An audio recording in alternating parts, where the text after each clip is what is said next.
Ижарага эч нерсе кылбаган адам берилет. Ооба, дал ушундай жарнаманы 2018-жылы жапониялык Шоджи Маримото аттуу 35 жаштагы жигит өз Twitter баракчасына жарыялайт. Ал мезгилде бул жарнамасы үчүн кыйналбастан акча табуу мүмкүн экендигин жаш жигит кайдан билсин. Шоджи үй бүлөлүү жана 4 жаштагы кызы бар. Асака университетинде окуп, физика боюнча магистр наамын алган катардагы бир эмгекчил жапон болчу. Окуусун бүткөн соң басмакана тармагында эмгектенип жүргөн. Бирок күндөрдүн биринде ал ишинен тажап, арыз жазып жумуштан кетет. Күн сайын миллиондогон жапондор сымал эрте туруп, жумушка баруудан жана коёндой окшош күндөрдү жашаганды каалаган эмес. Ниша аттуу философтун эмгектерин окуп, абдан таасирленген Шоджи Твиттердеги социалдык баракчасына ижарага эч нерсе кылбаган адам берилет. Мен өзүмдү адам катары ижарага берем, бирок эч нерсе жасабайм. Дүкөнгө жалгыз баруу оор болуп жатабы? Же болбосо узун кезекте жаныңызда колбурашып турган адам жокпу? А балким ошол кезектеги ордуңузду кармап турчу киши керекпи? Мен жөнөкөй гана нерселерди жасай алам. Ар дайым бошмун жана жаныңызга барууга даярмын. Жеп ичип суроолоруңузга жооп бергенден башка эч нерсе кылбаймын деп жазган ал жарнамага. Бир тарабынан күлкүлүү көрүнгөн бул жарнамага 100 миңдеген адамдар олуттуу эле пикирлерди калтырып, жаш жигитке болгон талап күчөйт. Ал көрсөткөн кызматтар бири-бирине окшошпогон жана кызыктуу болчу. Биргеликте тамактануу, Instagram үчүн селфи кылуу, сейил бакта көпөлөк кармоо, концерт, киного баруу, сакуранын гүлдөгөнүнө суктануу, сейилдөө, аялдар менен бирге кийим-кече кылуу, шоппинг, атасын ооруканадан чыгарган жигитке шерик болуу, өзүн өлтүрүү ниети менен жашаган киши менен маектешүү, бейтапканадагы оорукчан адамды зыярат кылуу, депрессия жана стресске кабылгандар менен сүйлөшүү жана башка ушул сыяктуу. Шоджи адамдардын баары менен жөн гана бирге жүрүп көп сүйлөчү эмес. Суроо узатса, кыска жооп берип коет. Ашыкча сунуш же пикири менен адамдардын башын оорутчу да эмес. Эч кимди күнөөлөп, өз пикирин таңуулап, кеңеш берип, мактап же жамандабайт да болчу. Ал алгач өз кызматына эч кандай акы алган эмес. Чакырган адамдар болгону ага тамак же суусундук алып беришчү жана жол киресин төлөп койчу. Өмүр бою редактор болуп иштеген Шоджи мынчалык популярдуу болуп кетем деп ойлогон эмес. Анын телефону тынбай калат. Чакыргандардын саны күн сайын жүздөп, миңдеп саналат. Көрсө, адамдардын көпчүлүгү жалгыздыктын айынан кыйналган бир заманда жашап жатышат экен. Жөнөкөй эле көрүнгөнү менен туулган күнүн белгилегенге адам жоктугунан, онлайн оюнга шерик болгонго, кино көрүүгө, сүйлөшүүгө, тик учакка учууга, парашюттан секирүүгө, жаштыгында кылмыш кылып өкүнүп, буркурап айтып бергенин угуп коюу үчүн дагы адамдар Шоджини чакырышат эле.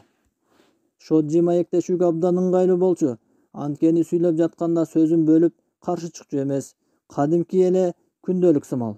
Оюңдун баарын кагаз бетине түшүргөндүн ордуна Шоджиге эле айтып берсе болот. Психотерапевтке баргандан да жакшыраак, анткени жашооңду өзгөртүүнүн жана дарыгердин тажатма сунуштарын угуунун да кереги жок.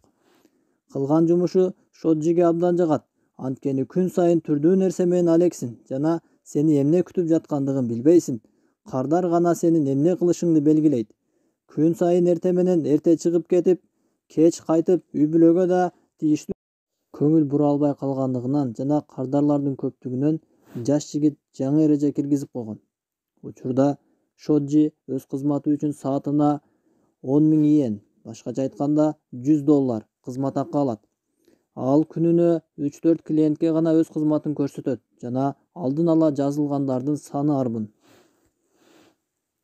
Бир нече китеп жазган жана анын окуясынын негизинде тасма да тартылган.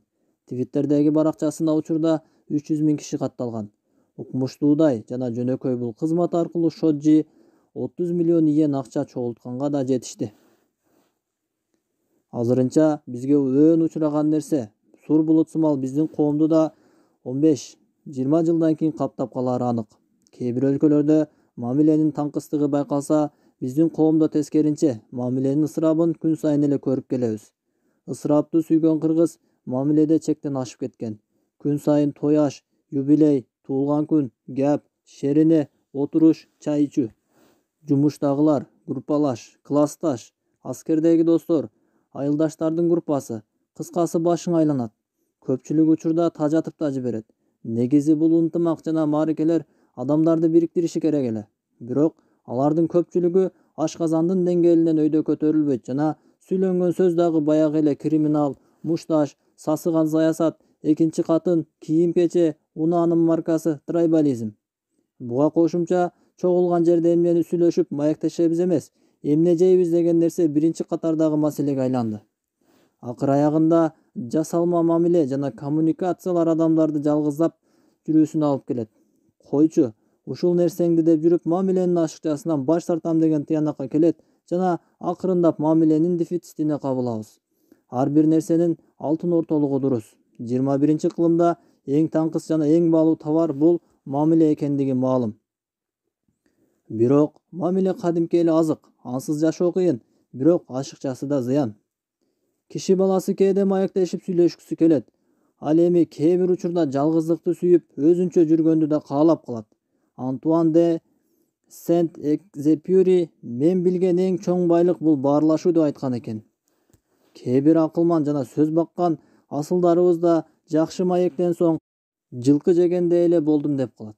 Демек, руханий баарлашуу, маектешүү абдан маанилүү нерсе.